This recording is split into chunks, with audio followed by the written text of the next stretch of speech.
Prano fëmijën dhe jo diagnozën.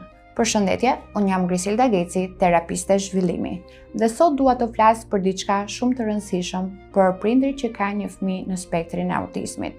Shpesh kur prindërit marrin diagnozën, ajo vjen me frikë, pasiguri dhe shumë pikpyetje, dhe kjo është krejtë normale. Por dua t'ju kujtoj diçka thelbësore. Autizmi nuk e përkufizon fëmijën tuaj. Diagnoza është vetëm një mënyrë për të kuptuar më mirë nevojat e tij dhe jo për ta kufizuar apo etiketuar atë. Pranimi është hapi i parë drejt përparimit. Kur një fëmijë ndihet i pranuar, ashtu siç edhe ai në fakt është, ai ndihet i sigurt emocionalisht dhe vetëm atëherë ai mund të mësojë, komunikojë dhe të zhvillohet. Mos u fokusoni tek ajo që fëmia juaj nuk bën ende.